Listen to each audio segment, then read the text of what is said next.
At Arizona State University, we've made online education better, smarter, and more personalized so you can go further in your aspiring field. I decided to pursue medicine once I realized that ASU did have the online program for biological sciences. You're still required to learn the same curriculum. You're still being tested on the same content that anyone would be tested on in person. The comprehensiveness of the program prepared me so well for medical school.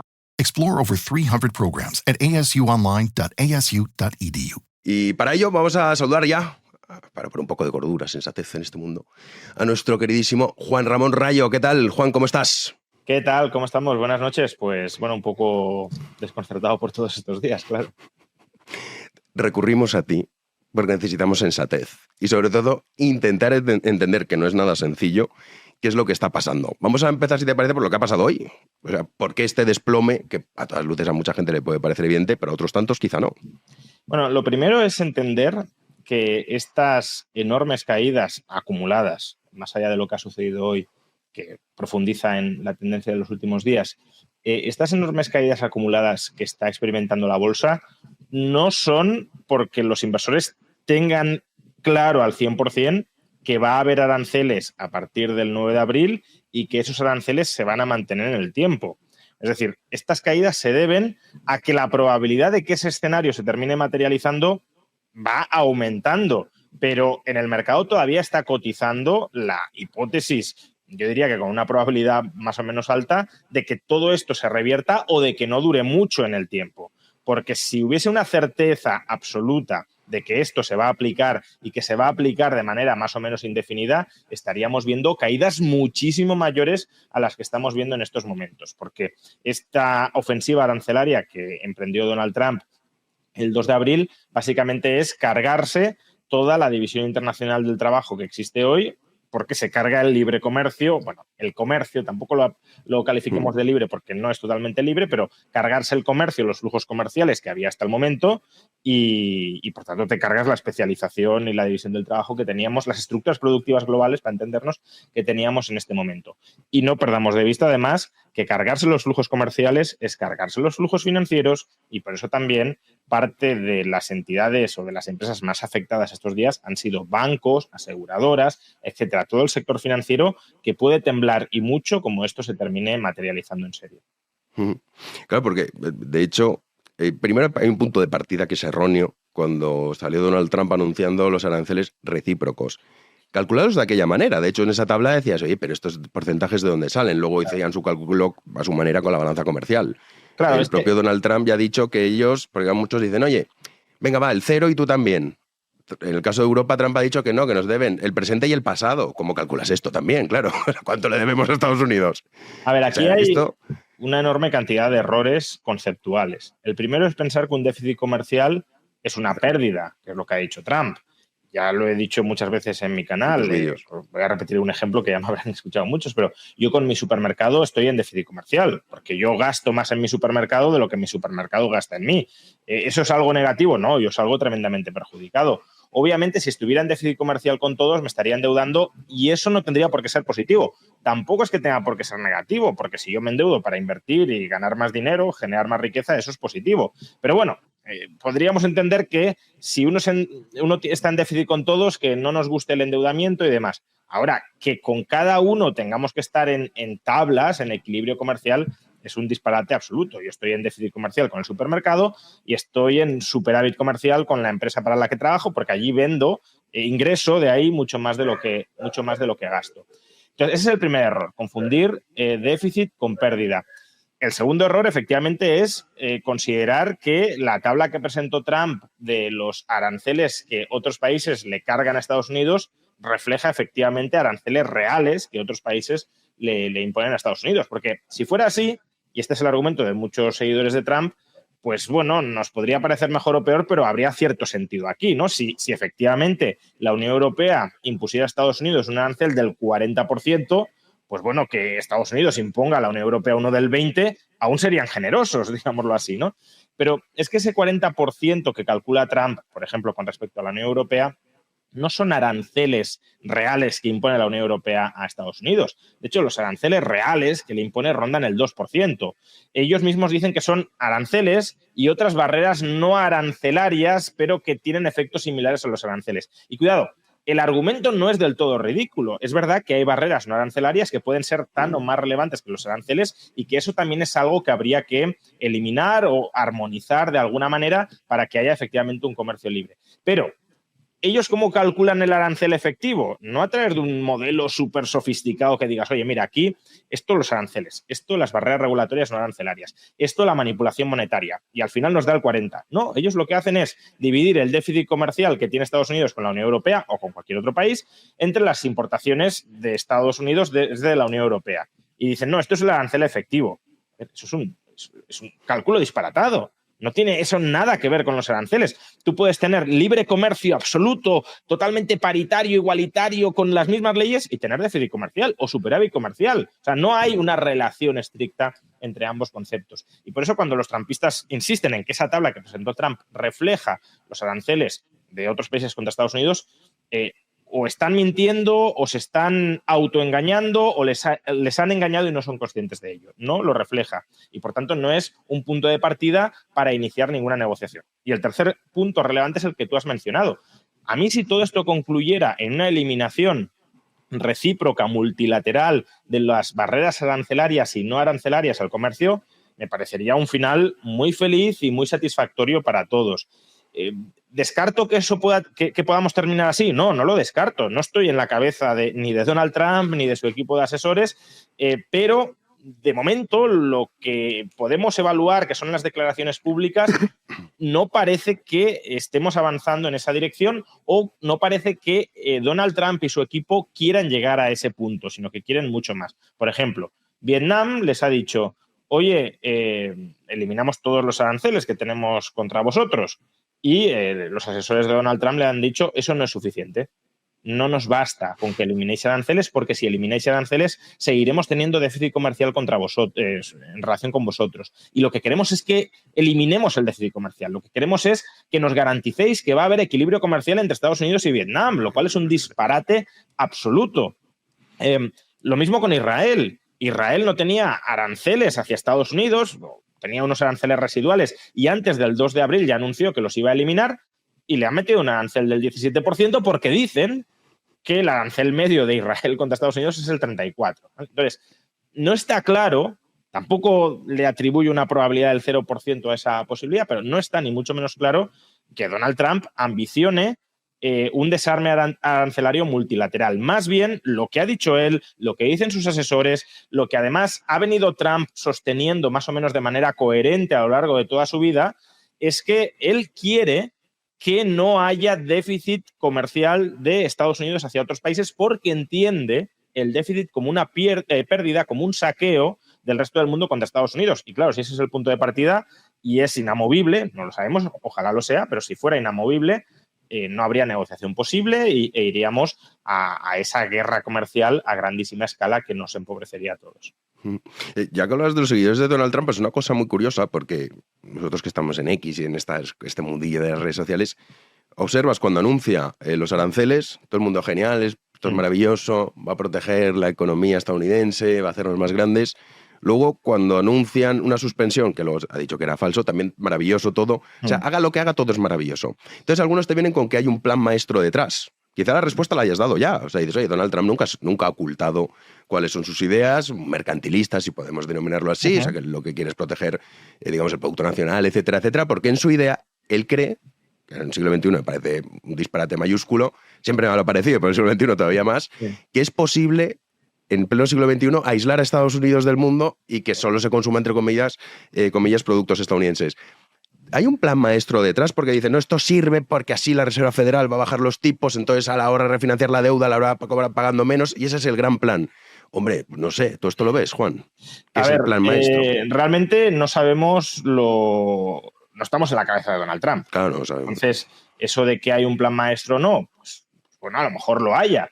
Pero, insisto, lo que podemos evaluar no es lo que nos gustaría que hiciera Donald Trump o las intenciones que le podamos atribuir, como un jugador de ajedrez a 4D que considera todos los movimientos posibles y está adelantándose 20 movimientos por delante del resto del mundo.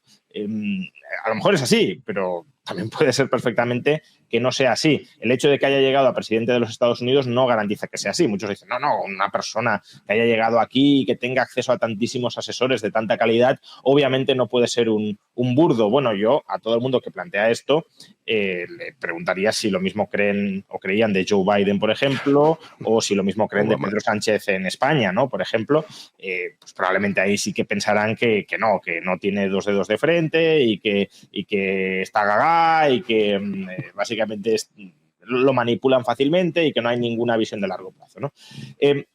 Sea como fuere.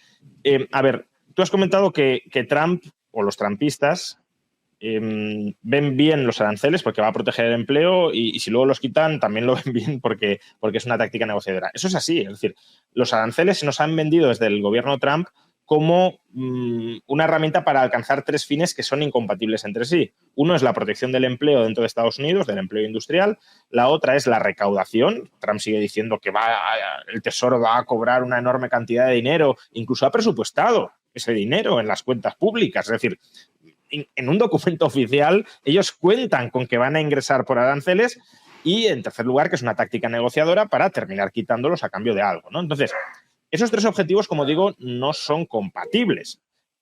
Si los aranceles se establecen y se quedan y protegen el empleo, eso es que los consumidores estadounidenses no compran mercancías extranjeras, sino que compran mercancías estadounidenses y, por tanto, si no compran extranjeras, no ingresas. Si ingresas, es porque compran mercancías extranjeras con el arancel y, por tanto, no proteges o proteges mucho menos el empleo nacional. Y si es una táctica negociadora, los aranceles van a terminar desapareciendo y, por tanto, ni protegerás con aranceles ni recaudarás con aranceles. Entonces, esos tres objetivos son incompatibles. Como nos han vendido que los aranceles van a servir para todo, los trampistas, al final, pues pase lo que pase, pueden estar satisfechos, entre comillas. Si se quedan los aranceles, pues que es para proteger el empleo o para recaudar mucho y entonces Estados Unidos se volverá muy competitivo porque quitarán el IRPF, han dicho, gracias a la recaudación arancelaria. Si luego los quitan, pues dirán, no, es que era una táctica negociadora para conseguir algo que tampoco sabemos muy bien qué es, porque, como he dicho, no sabemos si es aranceles cero, si es déficit comercial cero. Entonces, claro, cuando tú no marcas cuál es tu objetivo, incluso cuando piensas que parte del plan maestro es ocultar tu objetivo para que el otro no pueda anticipar tus movimientos, pues claro, quien quiere creer que eres un crack, hagas lo que hagas, pues siempre podrá encontrar un motivo, porque siempre podrá decir, no, su auténtico objetivo, no el que creíamos superficialmente que era, sino el que estaba escondido detrás de 7 capas, era este, que es lo que ha terminado sucediendo. Bueno, vale, pues es fe. Y desde luego en política hace falta mucha fe y muchos seguidores de políticos tienen muchísima fe en su líder, a lo que haga. Y aquí tenemos un ejemplo, claro. El plan que más se comenta es este, ¿no? De los tipos de interés, sí. Obligar a la Reserva Federal. Y dices, pero para esto es necesario. Es que este fin de semana, o sea, nosotros estamos centrados en Europa, pero en Asia, el primer ministro, por ejemplo, de Singapur, dio un discurso, un vídeo en su canal de YouTube, explicándolo, no como aquí, que aquí tenemos, la ultraderecha, qué mala es. Y vale, no, explicando, oye, esto es un nuevo orden económico, más bien comercial, supone el fin de la base que era Estados Unidos, del libre comercio. O sea, estamos en una situación muy grave, vienen tiempos difíciles. O sea, el mensaje que trasladaba no era el mensaje de esto es una táctica de negociación que en un ratito Trump lo va a quitar y volvemos a toda la normalidad. A ver, todo esto o sea, la cuestión es necesario reventar todo esto para que la Reserva Federal baje los tipos, si ese fuese el plan maestro? A ver, eso es desde mi punto de vista es un disparate, pero solo por matizar antes de entrar a criticar este punto, es verdad que sí que existe un plan, y ese es un plan que se ha publicado y que además, incluso te diría yo que tiene cierto sentido, que es de uno de los principales asesores comerciales de Donald Trump, que busca reconstruir, es decir, es una táctica de subida de aranceles para reconstruir un nuevo orden monetario, financiero y comercial global, una especie de Bretton Woods versión 2.0. Yo en su momento pensé que es el famoso acuerdo de Mar-a-Lago, tal como lo llamó el propio Milán, ¿no?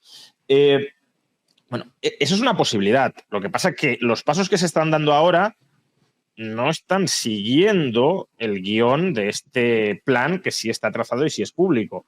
De manera que si Donald Trump lo está siguiendo, de momento lo está siguiendo a su manera. Y probablemente no lo esté siguiendo. Pero bueno, no lo sabemos. Pero sí que hay que dejar una puerta abierta a que quizá el objetivo último sea ese, que básicamente consiste en que todos los estados de la zona dólar van a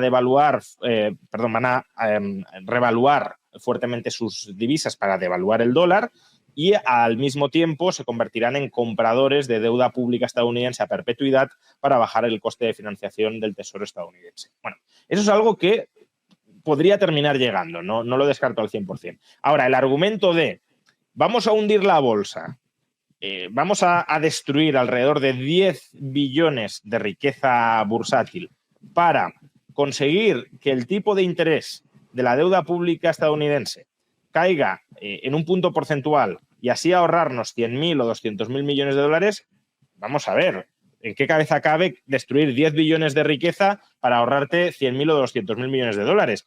Es que cobrando un pequeño impuesto sobre esa riqueza habría recaudado mucho más de eso. No solo eso.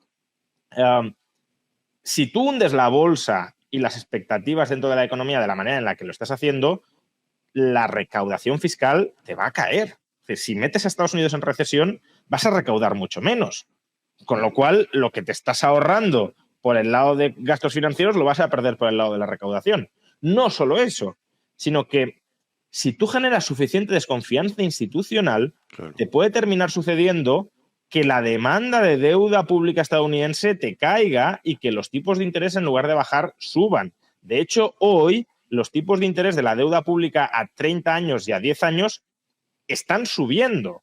Es verdad que no han regresado a los niveles previos, ni mucho menos, de todo esto, pero en lugar de bajar, se han ubicado por encima del 4%. Entonces, claro, ¿dónde está aquí el plan maestro? Como al final te suban los tipos de interés, has tenido destrucción de riqueza en bolsa, caída de la recaudación y además no ahorro desde el lado de los gastos financieros. Entonces, yo creo que esto es más bien una racionalización a posteriori de se ha hundido la bolsa, vamos a buscar una excusa para justificar que esto es un plan maestro que tiene algún sentido detrás, pero no. Vamos, todo puede ser, pero que alguien se las haya ingeniado o haya pensado en la forma de ahorrarnos 100.000 millones de euros en un año, porque además mucha deuda se refinancia a un año, ni siquiera 10, pero bueno, la forma de ahorrarnos 100.000 millones de euros en el gasto público, que es nada en Estados Unidos, este año es hundir la bolsa y destruir 10 billones de riqueza. Pues me parecería un poco descabellado, pero bueno, todo puede ser, claro. También hay que considerar dentro del propio Estados Unidos el porcentaje de personas que tienen dinero en bolsa, muchos de ellos incluso su propia pensión, que en fin, claro, y hay ahí que preguntarse esto, qué impacto tiene dentro de Estados Unidos. Claro, eso es un efecto riqueza tremendo, ¿no? Es decir, si se te cae la bolsa, reduces tu gasto en consumo, cae la recaudación, etc. Pero ahí además estamos viendo una retórica dentro del gobierno de Donald Trump que me parece igualmente preocupante al margen del tema arancelario, ¿no? Y lo que están diciendo es, la bolsa no es la economía real, la mayor parte de las acciones bursátiles en Estados Unidos la tiene una minoría de ricos, el grueso de la población, que son los votantes de Trump, no tiene acciones en bolsa y, por tanto, no tiene de qué preocuparse, como si el hundimiento de la bolsa no le terminara afectando de ninguna manera, ¿no? Entonces, ese discurso, que no es ya un discurso en privado, sino público para justificar su acción, es que es el mismo discurso que está haciendo Robert Reich, que es la izquierda del Partido Demócrata, y es lo que aquí diría Podemos, básicamente, si hiciera un descalabro similar, diría, bueno, esto solo afecta a los superricos, e incluso es bueno, ¿no?, que los superricos se empobrezcan, porque así se reduce la desigualdad y se distribuye algo hacia los más pobres. Entonces, que ese discurso populista, anticapitalista, esté siendo utilizado, aunque sea instrumentalmente, para justificar las meteduras de pata que está cometiendo este gobierno, desde luego es preocupante en sí mismo. Pues nada, Juan, lo contaremos porque me temo que este mundo se ha vuelto loco. Ya lo estaba, pero esto es el 2.0. Si me dejas añadir algo, sí, por supuesto. Creo que no es que el mundo se haya vuelto loco, es que los políticos se han vuelto locos o se hacen los locos, al menos. Y esto debería llevarnos a reflexionar una vez más del enorme poder que tiene esta gente para ponerlo todo patas arriba porque un día se levanten con el pie cambiado o quieran articular un plan maestro que nadie conoce. Es decir, esto es un síntoma de la gigantesca concentración de poder en las manos de políticos que muchas veces son lunáticos y cuando no aparentan ser lunáticos son psicópatas que están maquinando en la trastienda, eso sí, con muchos aires de seriedad en público. Y una de las lecciones que deberíamos aprender aquí es menos poder para toda esta gente que nos puede condenar a la pobreza. Sí, efectivamente. Si es que un tuit ahora mismo te lo cambia todo. Así que nada, intentaremos poner sensatez en este mundo y para eso, que seguro que muchos de los que nos están viendo ya lo hacen, sigan el canal de Juan Ramón Rayo, que ahí lo explica de maravilla todo lo que está sucediendo. Pues nada, Juan, nos vemos pronto. Un abrazo, Jano. Cuídate.